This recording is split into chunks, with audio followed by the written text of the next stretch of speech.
So good evening, friends. Today we are back with yet another talk show, or let's say informative, educative show.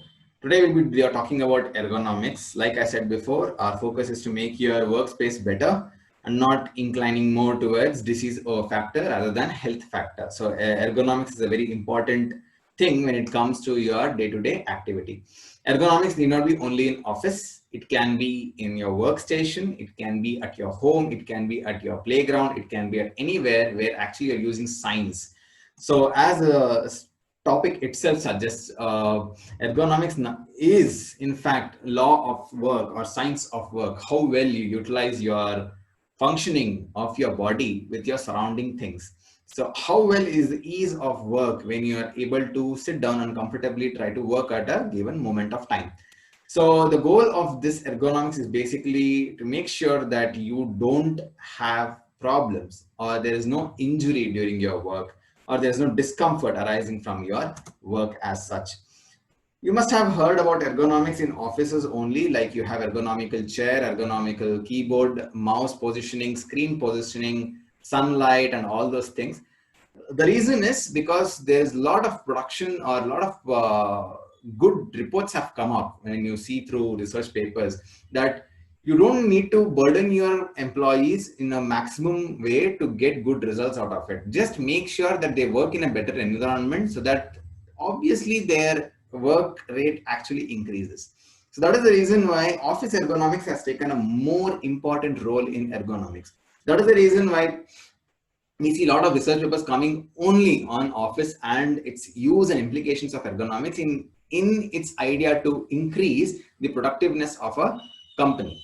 But there are a lot of other things apart from physical ergonomics, which is the office ergonomics of making your so-called environment feasible for work. We have something called as cognitive ergonomics. Cognitive ergonomics is concerned with way your body, mind together makes reasons, how you process an information, how is your memory, and how it is interacting with people around you. That is also something which we call as cognitive ergonomics. So not just that, there's also one more thing called as organizational ergonomics. Like organizational ergonomics need not be just how feasible is your environment around you. What is environment making sure that you are having a better position? The best example which comes to my mind when we're talking about organizational ergonomics is lifts. You know, today during the pandemic, when people are very feared of touching, we have pedal lifts or pedal elevators where you need to stamp on a particular floor that will take you to that floor. And also ergonomics, which you need not touch the door. So it can be pushed with your legs using some kind of a small instrument. So these are these few ergonomical things which you can actually adapt in your day-to-day life. Even so, even in home, we can see people who don't use washing machines, who are too much into the ground, who are bending forward and working, they strain their back. As a complementary to that, if you do anything which is opposing in nature, so if you're bending forward and doing, let's say you're sweeping the floor, after a few moments, you can feel a catch kind of a thing, which is actually irritating in nature. Just take a break after 5 minutes of it, give a back stretch, and again repeat the work. So anything and everything has a solution. Only thing is, are you able to or willing to do it? So I don't talk about physical ergonomics because many of you might have known, which you might have used in majority of your lifetimes. That is car seats. Today we have ergonomical car seats where you can actually adjust the height of it, adjust the length of it, adjust the steering wheel. And these are the things which is actually there available, not just in offices as well. So there's an alternative debate, you know, when we talk about ergonomics and alternative medicine as such. Some people have that idea that if you're into too much of an ergonomical state, that though it increases your rate of success, at the same time, it hampers your body parts. Like too much of computer can lead to carpal tunnel syndrome. Too much of computers can actually blind your eyes. Not blind really, but it can hamper your eyes. That is the reason why, see, even I'm also wearing a spectacle. This is not any kind of a spectacle. I don't have any power, but this is just to see to it that I don't have a glare from the screen which is actually hitting me. So this can make my life better, but at the same time, it is not straining me on a longer effect. So yes, it is a physical activity which has been more designed so that it can be more friendly. A common lingo which today everybody says is sitting is the new smoking, because smoking and sitting for a longer duration can actually hamper your health. That is the reason why I'm not telling you can sit for long hours. Coming forward, I will be talking how yoga can actually enhance your ergonomical way of doing things. So as I said, yoga is actually something which you can use your body to make sure that you adjust well. So you need not do something like this, put yogasana and start doing your work. That doesn't happen physically. So there are other misconceptions people have that you have to always sit in a very weird posture like this. But no, it's not like that. It can be done only in home. No, you can do it in office. It's for only flexible, definitely not. You need not be flexible. Flexibility is a part of yoga, which on a repetitiveness, it comes to you.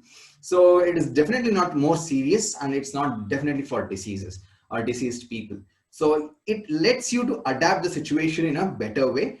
And it's more about how well you're actually interacting. So as I said before, it is also talking about cognitive ability of a person, how well he's able to gel with his surroundings. So yoga will help you not just physically, but also mentally.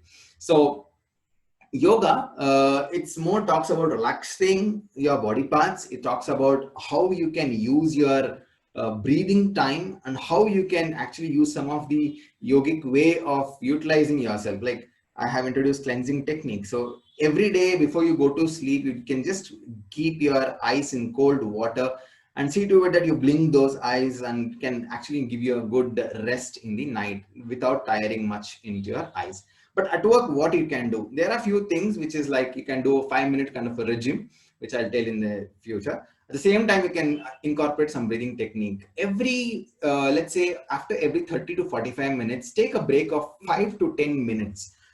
5 to 10 minutes of a break, and you use that 5 to 10 minutes for relaxation. You just look at your body part and try to analyze which part is actually more hurtful for you, which part is actually requires a bit of attention. Pain itself is suggesting that there is some kind of a imbalance in that part of the body, so you need to compensate that by giving a little bit of rest. Along with that, if you want, you can also go for some breathing exercise, like just focusing on your breath, coming back to what exactly is happening and taking the care required for your body. So here is a few things which you can do. There are 12 major things which you can actually do at your office in the time where you're sitting. So see to it that you incorporate any of these 12 given, let's say, practices, of which at least you try to do 6 of them once in every 10 to 20 minutes of your work. So if you're taking a 30 minutes of a work, let's say, let's be more hypothetical and tell 60 minutes of your work you have been giving. See to it that after that you take a 10 seconds of a break and do at least one of these things. You must have known when your exams, when you're writing for, let's say, for 3 hours together, then your hands kind of feel more stiffness. So what you do is you just shake your hands or you just stretch your hands. Now that is what ergonomics is all about. You take a break, you try to understand what's happening and do some of these stretches which is available according to the parts which is paining. You feel your back is paining, kind of give a back twist. If you feel that your wrists are paining, kind of give a wrist stretches. If you feel you're a little bit of painful in your hands by too much of typing or any kind of a work, give a little bit of shake for your fingers and your hands. That should actually ease your system.